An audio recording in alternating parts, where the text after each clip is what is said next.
और कोलकाता से लेकर दिल्ली तक लगातार इस पूरे मामले में कोलकाता में एक तरफ प्रदर्शन हो रहे हैं, दिल्ली में भी नाराजगी जाहिर की जा रही है। जतिन का रुख कर लेते हैं दिल्ली से। जतिन इस वक्त हमारे साथ जुड़े हुए हैं।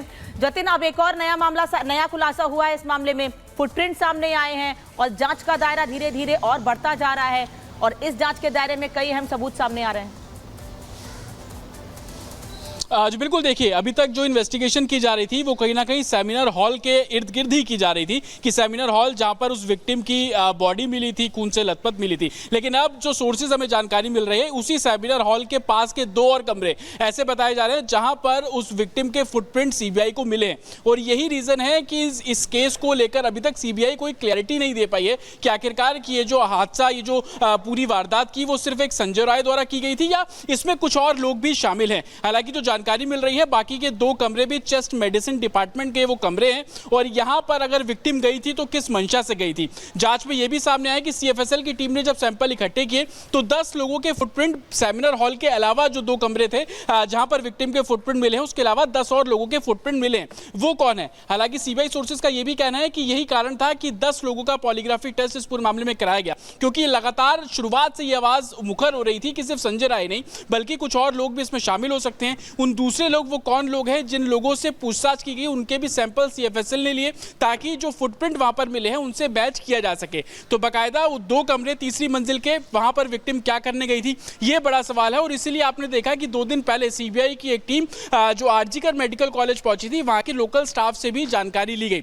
10 दिन का समय भी लगा था सीबीआई को इस पूरे इलाके की 3D लेजर मैपिंग कराने में। यही कारण था कि सिर्फ सेमिनार हॉल में तो मल्टीपल फुटप्रिंट थे ही, लेकिन बाकी जो 2 कमरे थे वहां पर जब विक्टिम के फुटप्रिंट मिले तो कहीं ना कहीं इस केस को और भी एक गुत्थी जो है वो उलझती हुई नजर आ रही है। और यही रीजन है कि सीबीआई अभी तक किसी कंक्लूजन पर नहीं पहुंची है। सोर्सेज का ये भी कहना है कि सीबीआई बहुत ही महत्वपूर्ण जानकारी आप दे रहे हैं और ये उम्मीद की जा रही है, सवाल भी है क्या इन फुटप्रिंट से इंसाफ मिल पाएगा। महिमा, देखिए 3 कमरे 10 दिन तक वहां पर लेजर मैपिंग की जाती है, 10 लोगों के वहां पर फुटप्रिंट्स मिले हैं।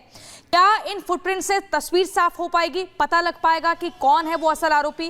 क्योंकि वहां वो एरिया सील नहीं किया गया था सेमिनार हॉल वाला, वहां तो कई लोग गए थे। कितना आसान होगा इस गुत्थी को सुलझाना? बिल्कुल, अब देखिए जैसे जैसे सीबीआई इस पूरे मामले की जांच पड़ताल कर रही है वैसे वैसे ये जो गुत्थी है सुलझती हुई नजर आ सकती है। क्योंकि कल ही हमने देखा था कि कैसे यहाँ पर संदीप घोष इसके अलावा जो बाकी आरोपी है उनको कोर्ट पे पेश किया गया, 8 दिन की रिमांड मांगी गई है। अब एक एक करके उनसे सवाल पूछे जाएंगे। तो 4-5 आरोपी पकड़े गए, संजय राय हो गया, संदीप घोष, विप्लव सिंह हो गया, अफसर अली की अगर बात करें वो पकड़ा गया है, सुमन जो है उसकी गिरफ्तारी हुई, हम जानकारी दे भी रहे थे। उन सबको एक साथ बिठाया जाएगा और फिर पूछताछ की जाएगी। तो इस पूरे मामले को लेकर फिर हम कह सकते कि गुत्थी सुलझते हुए नजर आ सकती है। क्योंकि देखिए इससे पहले भी एक खबर सामने आई थी कि वहां पर सिर्फ एक व्यक्ति नहीं और भी लोग गए थे और आपने भी बताया कि पॉलीग्राफी टेस्ट जरूर किया गया है, लेकिन लगातार ये मांग उठ रही है कि और लोगों का पॉलीग्राफी टेस्ट भी किया जाना चाहिए ताकि और सवाल यहाँ पूछे जाए, क्योंकि सबकी तरफ से अलग अलग बयान इस कई सवाल दरअसल यहाँ पर खड़े हुए हैं। महिमा, हम आपके पास लौटेंगे, बहुत बहुत शुक्रिया इस वक्त हमारे साथ जुड़ने के लिए। जतिन, आपका भी बहुत बहुत शुक्रिया। लेकिन इस बीच एक और बड़ी जानकारी आपको दे दे और कुछ तस्वीरें भी आपको दिखाते हैं, क्योंकि संदीप घोष पर कोर्ट के बाहर जबरदस्त हमला किया गया है। आपको बता दें संदीप घोष जिसको पुलिस रिमांड पर भेजा गया और इसी दौरान लोगों की तरफ से संदीप घोष पर हमला किया गया। ये तस्वीरें देखिए, तस्वीर हम आपको दिखा रहे हैं जहां संदीप घोष पर हमला हुआ है। तो ये तस्वीरें कोर्ट के बाहर की है। कोर्ट के बाहर भीड़ जबरदस्त तरीके से मौजूद थी। गिरफ्तारी के बाद सीबीआई ने कल अलीपुर कोर्ट में पेश किया था। कोर्ट ने संदीप घोष को 8 दिन की पुलिस रिमांड पर भेजा है, लेकिन कोर्ट से बाहर निकलते वक्त उग्र भीड़ ने नारेबाजी की और फिर हमला कर दिया।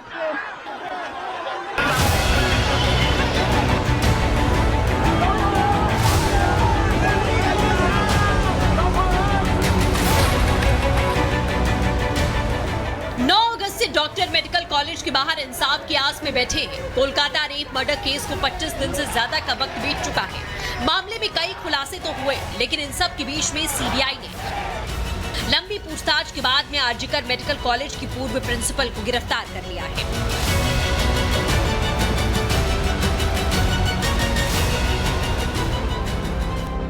वहीं अब करप्शन मामले में सीबीआई को मिली संदीप घोष की 8 दिन की पुलिस रिमांड, 3 अन्य आरोपियों की भी 8 दिन की पुलिस रिमांड मिली है। सीबीआई ने कोर्ट से 14 दिन की पुलिस रिमांड मांगी। करप्शन केस में सीबीआई ने 4 की गिरफ्तारी की। सीबीआई ने 107 घंटे से ज्यादा की पूछताछ के बाद संदीप घोष को गिरफ्तार कर लिया है। अब तक संदीप घोष जो राज नहीं बता रहा था, कुछ भी जानकारी सही से नहीं दे रहा था, अब धीरे धीरे करके वो राज उगलते हुए नजर आएगा। इस ट्रेनी डॉक्टर की हत्या और मर्डर मामले में कौन कौन शामिल था और एग्जैक्टली हुआ क्या था, ये सब कुछ भी वो बताने वाला है। कोलकाता रेप केस में अभी तक 5 लोग गिरफ्तार हुए हैं, जिसमें संजय रॉय को पहले ही पुलिस ने गिरफ्त में ले लिया था। लेकिन संदीप घोष समेत जो 4 गिरफ्तार हुए, उसमें आरजीकर मेडिकल कॉलेज का पूर्व प्रिंसिपल संदीप घोष, वेंडर विप्लव सिंह और सुमन हजारा।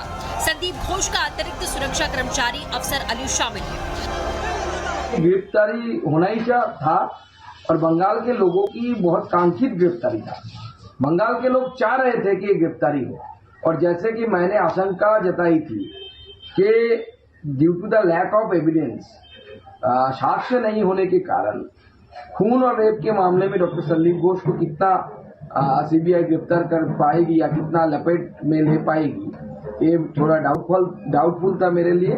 लेकिन करप्शन के केस में संदीप घोष अंदर जाएंगे, पहले से ही मैंने भविष्यवाणी की थी। घोष पर वारदात को छिपाने और पूरे मामले पर लीपापोती करने का आरोप है। 14 अगस्त जान संभालने के बाद से सीबीआई ने लगातार उनसे पूछताछ की। इस बीच संदीप घोष पर वित्तीय अनियमितता का पुराना आरोप लगा। 23 अगस्त को कोलकाता हाईकोर्ट ने एसआईटी से जांच छीनकर सीबीआई को सौंप दी थी। हालांकि इस पूरे मामले में सीबीआई जांच पड़ताल कर रही है और सीबीआई ने रेप और मर्डर केस में सबूत छिपाने को लेकर पूछताछ जरूर की, लेकिन इस पूरे मामले को लेकर सीबीआई ने घोष को गिरफ्तार नहीं किया। लेकिन वित्तीय अनियमितताओं को लेकर के घोष की गिरफ्तारी की गई है। लेकिन अब खबर ये भी मिल रही है कि इस पूरे केस से भी पर्दा जो है वो उठता हुआ नजर आएगा। पूर्व प्रिंसिपल घोष पर आरोप क्या है, वो भी जान लीजिए। कॉलेज टेंडर देने में कमीशन लिया, अवैध गतिविधियों से लाखों कमा लिया, छात्रों को पास करने के बदले पैसे लिए, कॉलेज सामान खरीदने में करप्शन किया, मेडिकल कचरे की विदेश में तस्करी कर दी, लावारिस शव मानव अंगों की भी तस्करी का आरोप है।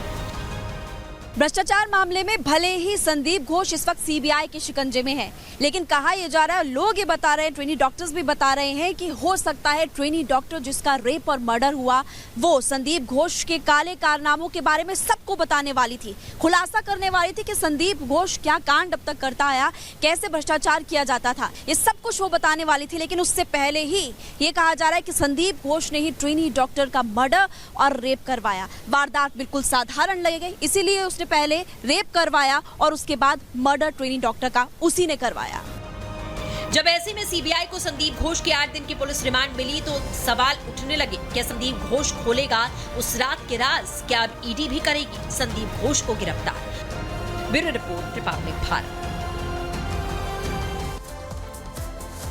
और अब बात उत्तर प्रदेश की कर लेते हैं, जहां लगातार पुलिस की कार्रवाई जारी है और ऑपरेशन लंगड़ा के तहत अलग अलग जगहों पर अपराधियों को गिरफ्तार किया गया है। एनकाउंटर के दौरान अपराधियों को गिरफ्तार किया गया है। झांसी, जौनपुर और बुलंदशहर की तस्वीर इस वक्त अपने टीवी स्क्रीन पर देख रहे हैं कि किस तरह से रात के वक्त जब पुलिस इन बदमाशों को पकड़ने के लिए पहुंची तो इन लोगों ने पुलिस पर फायरिंग की, जिसके बाद पुलिस को भी जवाबी फायरिंग करनी पड़ी, जिसमें 3 अलग अलग जगहों पर बदमाशों को पुलिस ने गिरफ्तार कर लिया है। मुख्यमंत्री योगी आदित्यनाथ उत्तर प्रदेश को लेकर कहते रहे हैं कि अगर किसी लड़की को छेड़ेंगे तो अगले चौराहे पर यमराज इंतजार कर रहा होगा, प्रदेश का माहौल खराब करेंगे तो मिट्टी में मिला दिया जाएगा। और इन 3 तस्वीरों को देखकर आप समझ सकते हैं कि मुख्यमंत्री जो कह रहे हैं पुलिस किस तरह से उस पर अमल कर रही है। एक रिपोर्ट देखिए।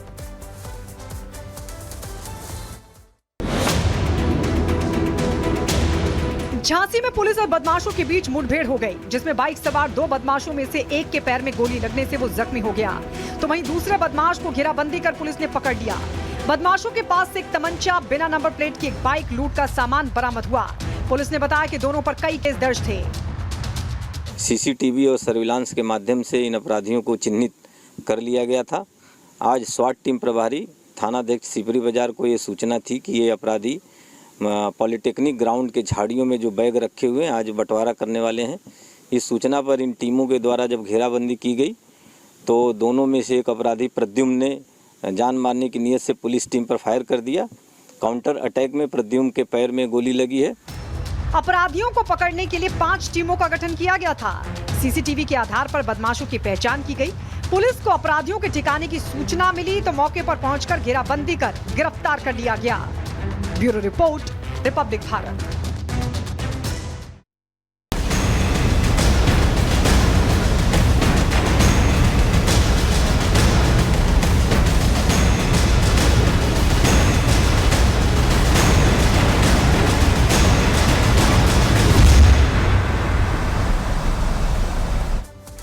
सैलाब भीषण, बढ़ती टेंशन। बड़ी खबर अब आपको गुजरात के सूरत से बताएंगे, जहां पर लगातार बारिश की वजह से बाढ़ के हालात बन गए। देखिए ड्रोन से ली गई तस्वीर हम आपको दिखा रहे हैं। जहां तक आपकी निगाह जाएगी आपको सिर्फ पानी ही पानी दिखेगा।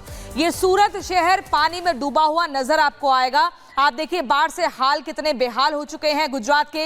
इससे पहले हम उन्हीं जिलों की तस्वीर आपको दिखा रहे थे कि कैसे कैसे बाढ़ की स्थिति से लोग परेशान हो गए हैं।